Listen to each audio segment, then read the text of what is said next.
And you've seen that there are tools and there are methods and there's academic rigor behind all of this. You've seen how it's practiced in businesses and culture and organizations. You've seen all these different things that futurism can do. And you've seen it in a lot of different ways, which I think is especially cool. And you got a great education in it from Charles and folks from Idaho, and it's been really cool. And oh my God, you just saw a jazz band lead up to an improv thing. So I'm really excited to be here. This is the first time we're doing this outside of Southwest at West, so that's going to be cool. And hopefully you've heard some patterns emerge, right? That foresight is a thing you can practice and you can bring into your own organization. You've seen that foresight is also a thing that helps you prepare for the future, if not necessarily know what the future is going to be. You've seen that foresight is a thing that can help you in a lot of different ways in a lot of different organizations. And you've seen it can be practiced in a lot of different ways. And so that, I think, tees us up really nicely. So one of the patterns you really should have seen is that the future is unscripted. And so is Foresight Improv. So we're going to come up here in a minute. We are going to do something that this seemed like a good idea at the time, which I realize is a weird thing for us futurists to say. I have a group of futurist friends. We have a WhatsApp group. We were chatting one night and we were sort of riffing on things. And we started kind of riffing on different topics. And I was like, hold on, this could be a thing. And they're like, what do you mean? I'm like, no, we could do this. They're like, we are doing this. I'm like, no, we could do this elsewhere. They're like, that seems crazy. And being from Chicago with a great tradition of actual improv, including the ironically named for this context, neo-futurists, who did a thing called Too Much Light Makes the Baby Go Blind. Anyone ever see that in Chicago? Yeah, okay. So they did a thing where for 60 minutes, they would pull a different topic off a clothesline and improv around that in a very improv comedy format. And if they got through all 60 topics in an hour, everyone in the audience got a pizza. One pizza for everyone in the audience. It was cut into very small little squares. We also have the tradition of live band karaoke here. And so this is going to kind of blend those things. So my friends and I, we call ourselves the Foresight Horsemen of the Awakening.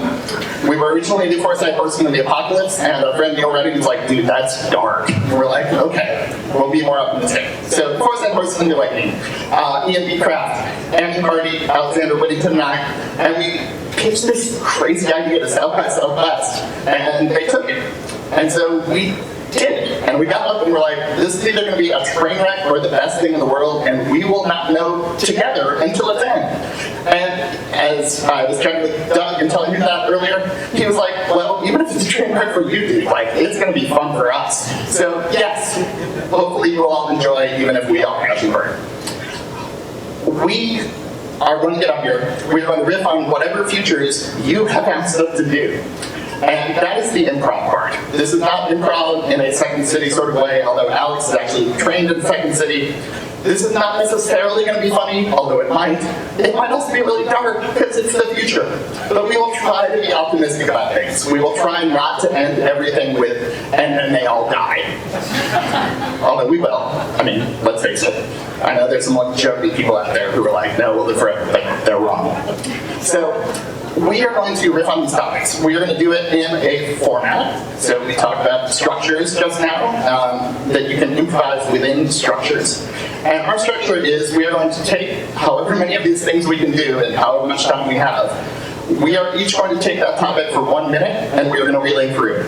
I have a timer. We will not necessarily stick to it because we make the rules. So that is what is going to happen. We are trained speakers, we are trained futurists, we are thoughtful and deliberative people, and this is not going to be that. We are not here speaking for our employers. You are going to give us topics that our employers rightfully have never thought about, so they don't have something we can speak to. We are here on our own. And I say that because I work for Ipsos, which is a non-partisan political polling firm, and you people are probably going to make me do the future of democracy. That's it. So yes, again, I'm at Carmichael, I work at Ipsos. I edited a magazine about the future of things for Ipsos called WTF, or What the Future. And I'm going to bring up now the people who have gracefully and gratefully agreed to do this nonsense with me. Michael Marshall, whom you've met, and Alexandra Levit, who you are about to.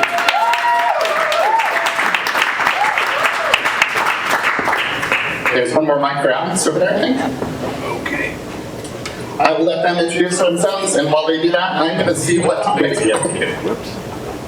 Hi, everybody. We're off to a great start. Hi, everybody. My name is Alexandra Levit, Alex for short, and I am a workforce futurist, which means that I work with public and private sector organizations to ascertain what has the greatest potential for disruption in the world of work, and then ideally help them through steps to prepare for that. And my most well-known forecast was made in 2010 around the least marketable college major in the year 2030, which I forecasted would be computer programming. I'm Michael. I was up here earlier, so I can be brief, or we can jump right into this computer programming. It's not actually. Oh, all right. Co-founder of the Chicago's Future Salon, and I am also the lead for UX and Foresight at United Airlines Innovation Lab. Awesome. So we're going to get started. We are each going to take a minute on these topics. I know what some of them are now, and I have to do math to figure out the others, because for some reason Slido doesn't just rank it for me. And you're going to see us do our thing. And by that I mean you're going to see us literally thinking out loud. We're going to be applying the things and the tools that we have learned to think about this. We might start talking about the drivers, we might start talking about tensions, we might start talking about speed, which they were talking about earlier, and like which thing this falls into. We might talk about some signals we've seen. We might just make stuff up because we're feeling hot. But without further ado, it looks like we're going to start with the future of dating. Dating. Okay. Like going out on dates with people. I can start. All right, Alex is going to start. I'm going to pick the time. The future of dating is going to be far more specific with respect to technology's involvement in it. In the future, you will have a DNA profile that will electronically pair you with your ideal match. And then you will go out on a date, and based on your experiences on the date, it will gather information about you to make better matches next time. We got 30 seconds. I'm so trained to be succinct. Other things about the future of dating, I think there's going to be a lot more dating in the sense of people are going longer and longer before finding the partner that they will either stay together with or marry. And so dating is going to be one of those things that you're doing for most of your life. Maybe with one or two long-term situations in there. Ooh. You want me to go? All right, so at the moment, a lot of dating happens via platforms, right? You've got your Tinder, you've got Bumble, you've got all those things. And I think what those companies, and to the sadness of their private equity and venture capital funders have noticed, is like, that's not a long-term business, ideally, right? Like, you should spend years being subscribed to a dating app if it's working. And if what your goal is eventually is to get married. And there are a lot of data about that. Like, yes, we are getting married later. The age of first marriage is up from like 21 to about 28, 29, 30 in there. So we are spending longer in this kind of dating time as a 20-something. But I think these platforms as intermediaries are not really going to be able to last forever because it's not a great long-term business model. And as futurists, we should be able to see that if it works, you unsubscribe really quickly. Right. I think I can speak to what I think will be a central tension, because on one hand, I agree, right, that we'll know so much more about people, we'll be able to quantify what might be their most effective match.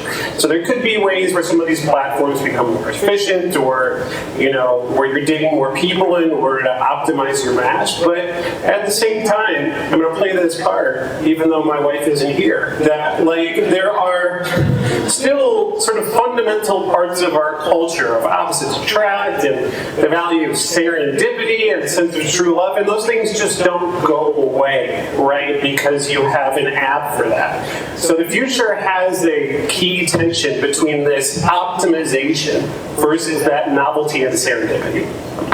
Love it. So that's one.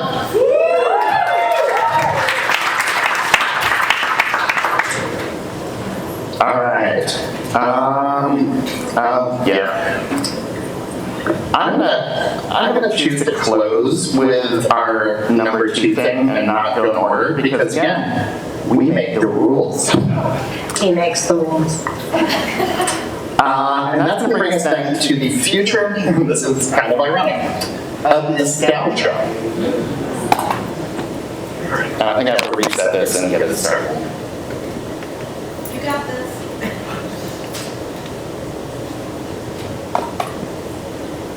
The timer is like the trickiest part of this whole thing.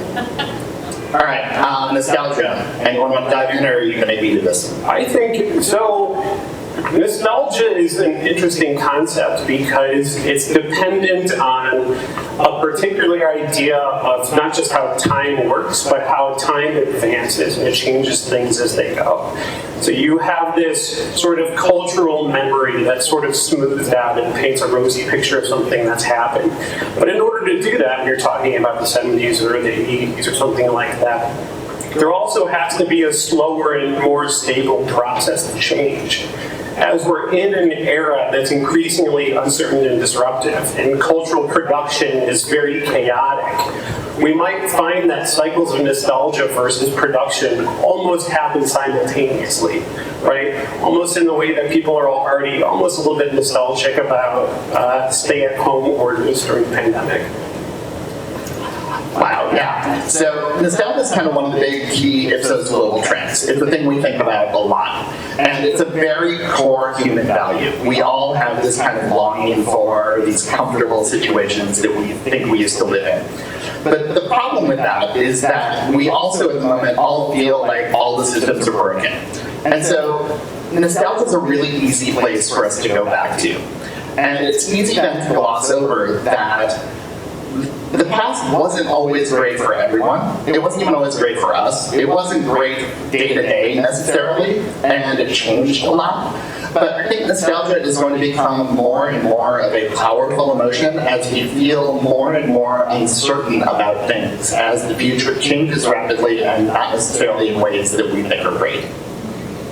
I agree with that last point, especially. I'm going to go back to the technology side of this. I think the future of nostalgia is incredibly immersive virtual experiences where you can create something from your youth and be fully integrated into it. You feel like you are there, you feel like you are reliving it, and this is something that will be available to everyone. It'll be fairly democratized.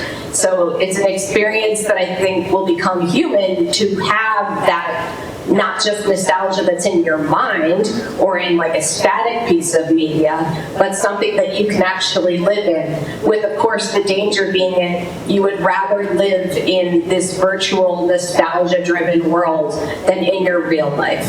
And I think we've all seen some media that sort of touch on that notion. All right. Cool, intense ones, everybody. Thank you. Yeah, you know, And these are guys. here. So we're going to go in a totally different direction for this one. And next up is the future of invisibility cloaks. Which Alex asked me to take off and I forgot. I'm sorry. So I'll go first as punishment. Invisibility cloaks are not a thing that exactly exists at the moment, except in Dungeons and Dragons, where it's really good, and the Elven cloak is like one of the coolest things. Yeah, right. I'm getting some nods. You're my people. So, that said, I think there is a lot of potential future for invisibility cloaks. I think we're going to need them. I think with all of the surveillance going on, and with not just facial recognition, but gaze recognition, I think there are a lot of different ways that we're going to want to be able to be invisible. And whether that's a physical cloak that doesn't show up on cameras, and there's some technology around that already, or whether that's a digital cloaking device, and there's some technology around that already. Those are things I would probably want to invest in, as we're also investing in all of the surveillance companies like Flock and all those who are going to be doing just fine in the future. I'll talk about the psychological component of this.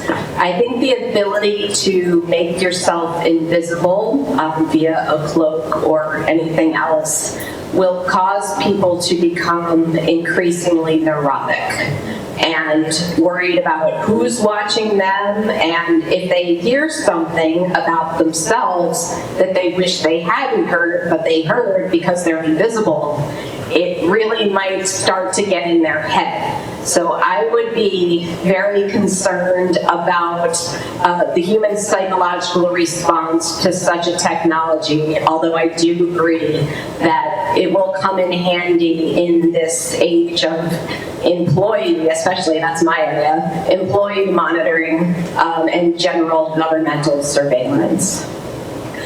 I'm going to do two not great things at the same time. I'm going to say kind of what Matt said, and I'm also going to cop out in a different way. But let's pick apart an invisibility cloak. Yes, let's. Not like a Harry Potter, but the words invisibility cloak. We already have very creative, low-tech means of making yourself invisible in a facial recognition camera. You can go online right now on Etsy and buy a sweatshirt that has a bunch of jumbled faces on it, and it makes it really difficult for a camera to pick you up. So I see the future of invisibility cloaks not necessarily being the classic, I'm fully invisible, but how do I continue to stay ahead of technology in physical spaces and in virtual spaces to mask some aspect of who I am? I like it. All right. I said I was going to take that one off, and therefore I am going to give Alex the first crack at what will her be a very, very softball. Alex, would you like to start us off on the future of careers? Sure, Matt. So this is my wheelhouse, actually. The future of careers is more or less what we thought it would be, at least here in 2026, careers look like how we envisioned they would be when we were doing this in 2007, 2008. And really that just means that we have different types of careers, and we cycle through more jobs and get more broadly skilled over time and through experiences. And I think we can see that trend. We see all the signals indicating that that's going to continue. And we're going to see our young people who may have automatically pipelined into 4-year college degrees in the past start to make more educated decisions about what they want to do and what is the best level of education for that. So the education to work transition is ripe for disruption. Pay attention to it, because it's going to be big changes in the next few years. So there's a handful of jobs that I feel like are always going to be stable. There's trades like plumbers, carpenters. There's LinkedIn influencers, or just those who will be around. Those 3 things are safe. But for the rest of us, what if the future, even in the next 5 years, isn't just an evaluation of your own capabilities, but it's also an evaluation of agents that you have developed and trained and collaborated with? essentially thinking about you as a worker, as a distributed system, which generalizes people more to a certain extent. You might be able to move between different types of careers more, but still with the focus being how you manage technology effectively. All right. So, the thing everyone's talking about, and I think we have not yet mentioned it today, at least in this forum, is AI and agentic AI, and this idea that you're gonna your career is gonna be managing a bunch of bots, and my kids are over there rolling their eyes. So far, that's not quite working. It's really not performing as well as it's supposed to. It's not making us more efficient. It's not meaning we don't have to have a job. I think there's still going to be a lot of need for humans to be in the workforce. I think there's going to be fluidity about that, but there's certainly potential that I'm wrong. And that's part of the fun of futurism and foresight, is that there are plausible futures. And there's certainly a plausible future where all this AI stuff does exactly what it's being told to do and what people are telling us it's going to do, and does take a bunch of our jobs. And then what? And futurists love to talk about, they love to talk about universal basic income, but that is so not America, it's kind of hard to believe It's not going to happen here. in this market. Yes. Also, mass children, you guys are gonna be fine. Every generation that gets to college age, everybody who's over 30 is like, oh my god, you guys are in so much trouble. But it always works out. You get to do stuff like this. Unless they're interested in foresight at a young age. How can we go wrong? Yeah. All right. Speaking about kids. So raise your hand in this room if you are currently in high school. Those three in the center belong to me. And somehow or another, we have opened up the future of high school, and I'm going to have to talk about this in front of my own high schoolers. Awesome. Who wants to go first? I got one. This is actually one of my favorite sociology texts. I know everybody has one. One of my favorites is G. Stanley Hall's book Adolescence from the first decade of the 20th century. G. Stanley Hall actually coins the term adolescence in this book, and he identifies it not just as a biological process of becoming an adult, but also an enculturation, becoming part of society, learning cultural conventions, but also learning how to work and learning essential adult skills. And he suggested that as cities and societies become even more complex, that adolescence will get longer and longer. And I think he's been mostly right. So I would suggest that high school becomes 5 or even 6 years longer in the future. Ooh. Wondering how my kids feel about that. You want to go? Sure. I believe, again, this is sort of the softball because it is in my wheelhouse. My latest book is called Make School Work. But I believe the future of high school is work-based learning.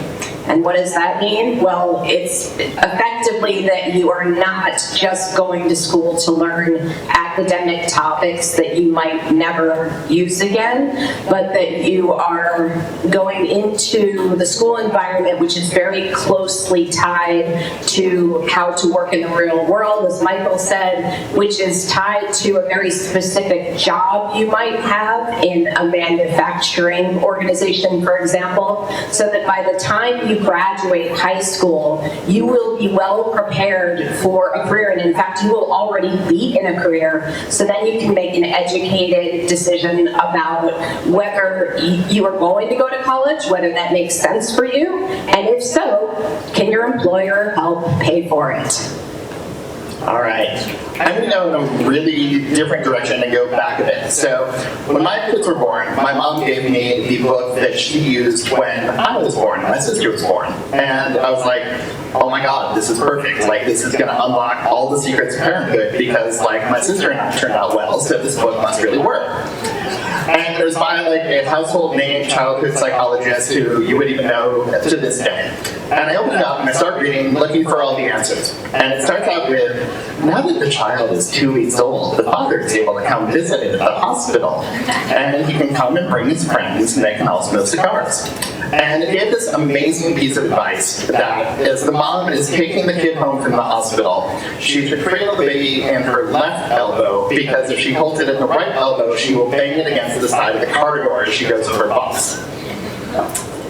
I thought it would be she needed the other hand to smoke a cigarette. Well, yeah. I mean, she's got the Lucky Strikes, right? Yeah. Or Pall Malls, like whatever. Virginia Slims, that's what women were smoking. So I close the book and it's like, okay, I just stand on my own. And part of the fun of Foresight, I think, is looking at the things that we take for granted today that tomorrow we're going to seem really absurd.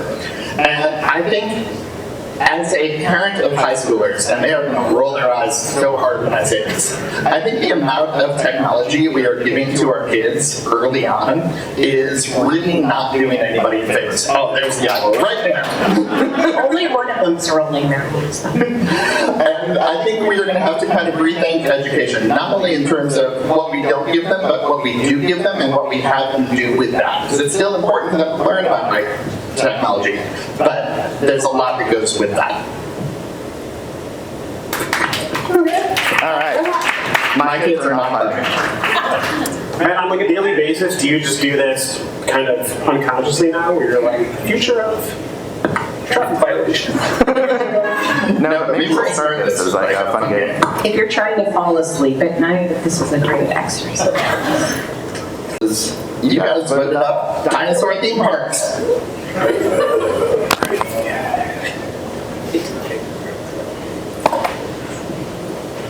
Oh, you're in the meeting. Okay. All right, so the dinosaur theme parks. There are a couple different ways this could go, right? So, do I think that humanity will get to a point where we can have a dinosaur theme park technologically? Yes. We're probably pretty close if we're not there already.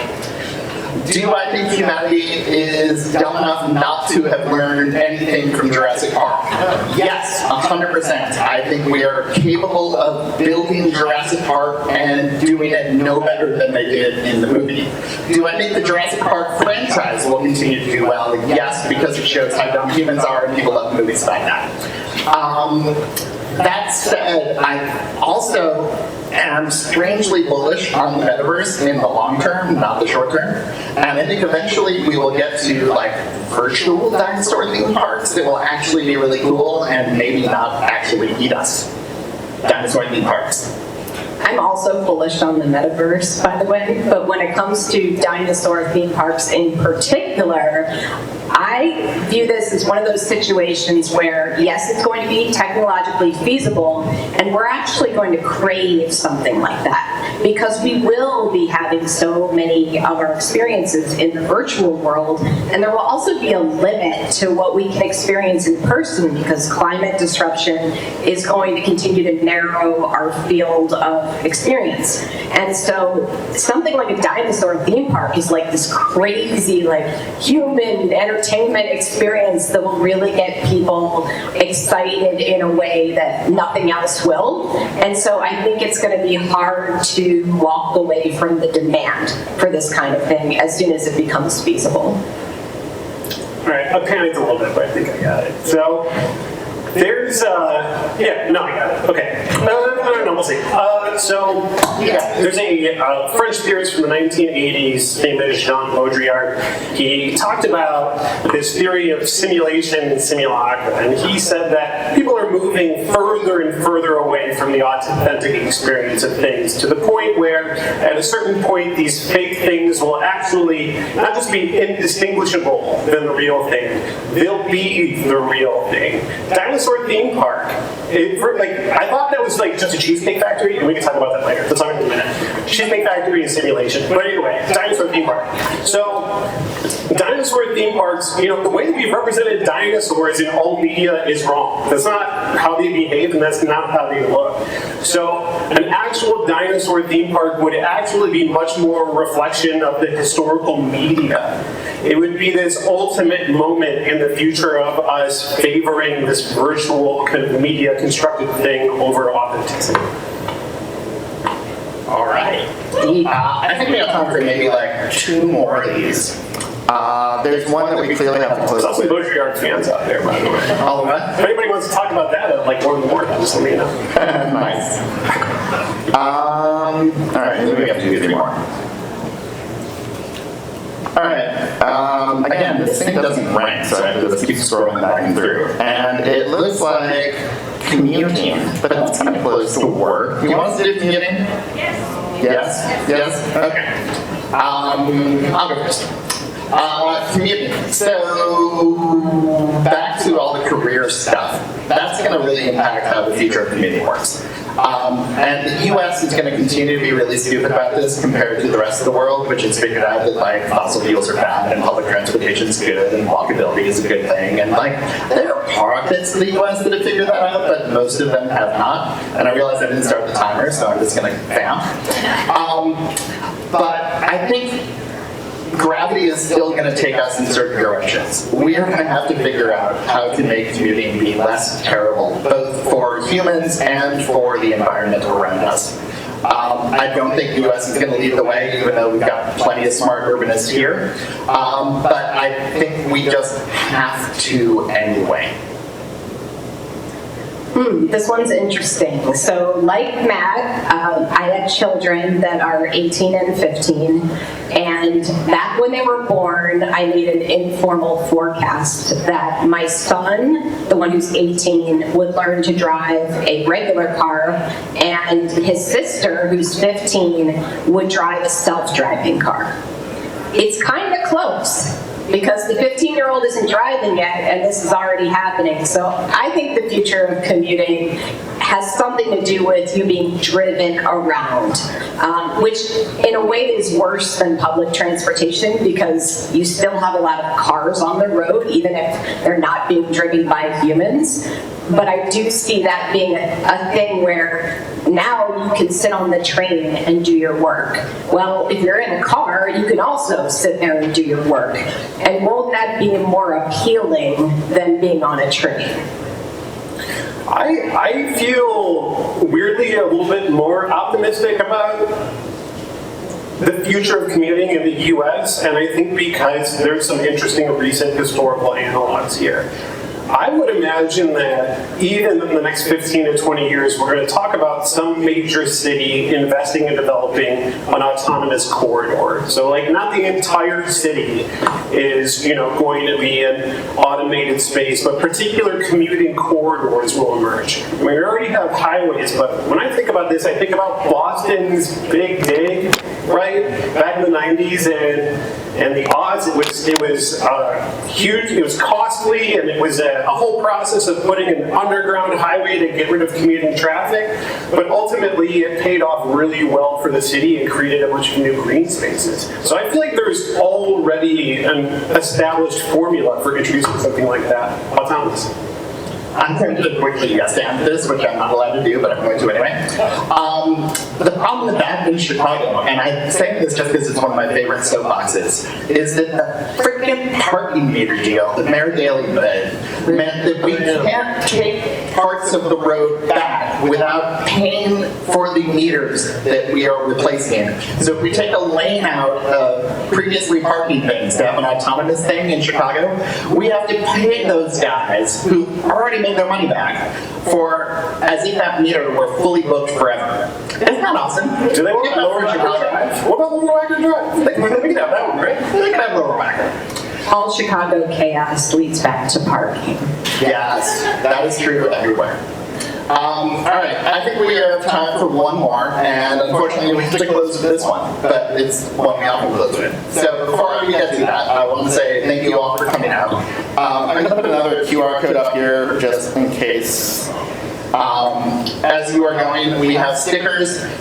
Feel free to connect with us. We have our LinkedIn. There's a website, foresightimprov.com. There is a mailing list where we'll tell you when we're doing this again sometime. We are welcome, or we invite you to invite us. We can come do this anywhere, anytime, and we like doing this.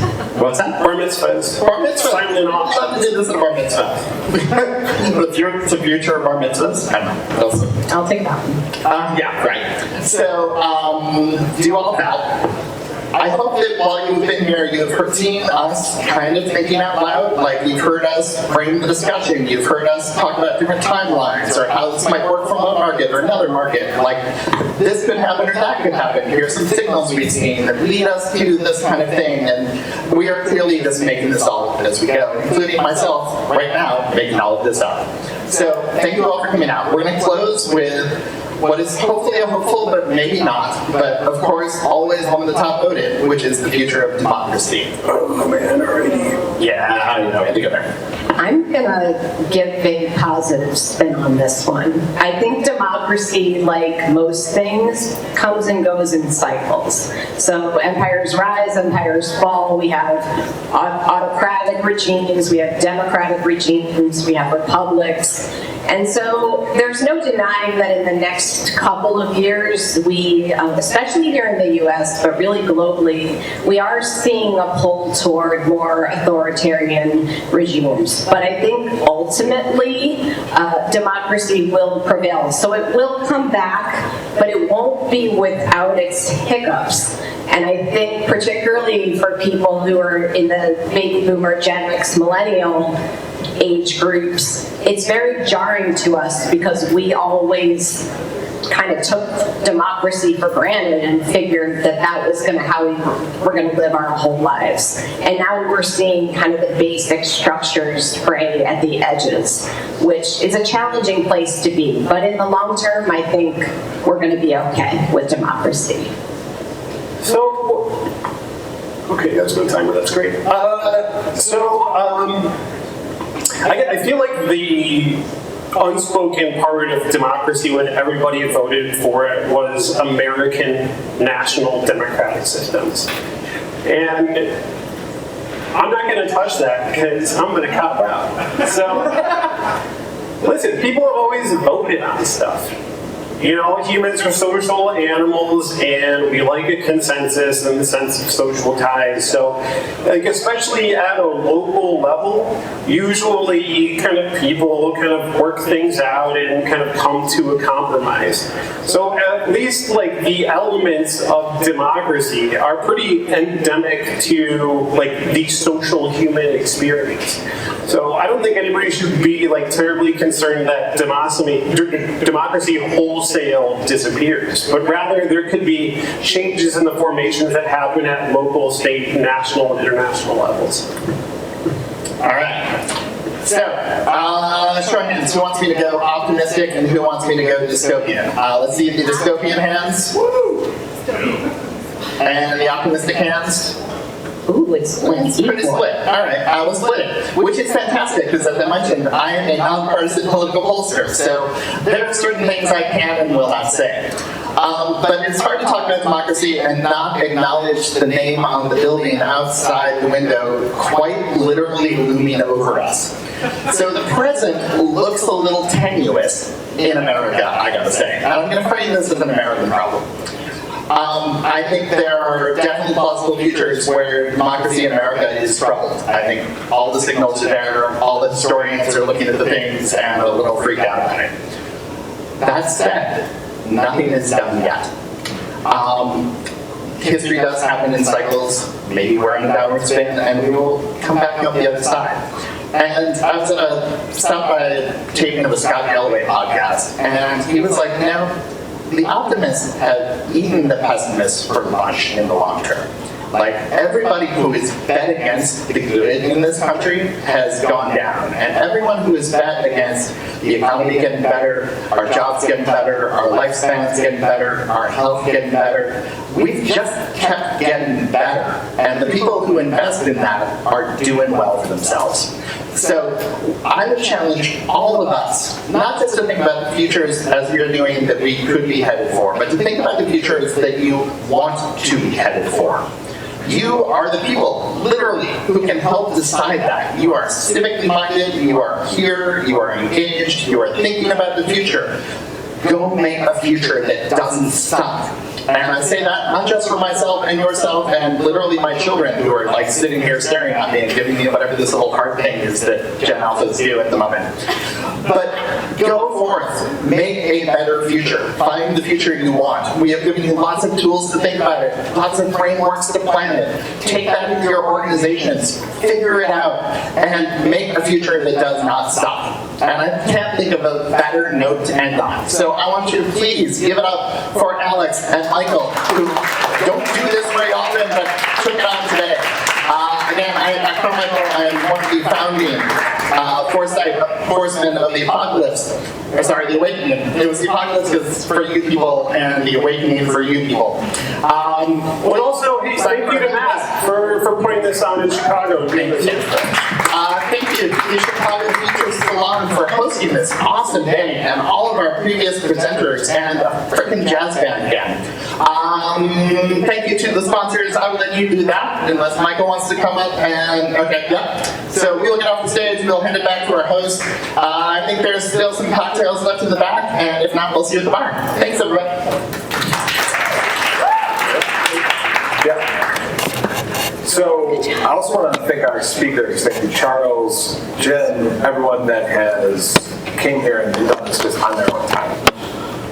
We can't do an event without having an after party, so this was planned like 2 weeks ago. We're going to be at Emerald Loop behind here. It's like go that way, turn right, and it's our closest Irish dive bar. So for anyone who wants to continue the conversation, we didn't have a lot of raw networking tonight, so some people came from out of town, so we're going to go out there a little bit afterwards. Again, how can you support the salon? Someone just texted me that our website form, the server's down, so that's not working right now. So I've clocked code on my phone fixing it as we speak, so hopefully that'll be back up and running, but if it's not, we're going to email you tomorrow. We're going to share the mural board, we're going to share our website, we'll have a recap of this event, we filmed everything. If you want to send it to your friends and family, I know they're just itching to watch the recap of what happens today. So, All right. I was just going to say, if anybody wants that on like a VHS tape, you know, we'll be sending those out for like 16 minutes. yeah, the future of nostalgia. Also, do you have a VIP ticket and you didn't get your swag bag? Please grab it before you leave. Thank you again to our sponsors, Mural, 11 Labs, CGI. This was a great event. We want to keep doing more of these. So again, see us at our monthly salon meetings, help us build the next event, and thank you for being interested in your future.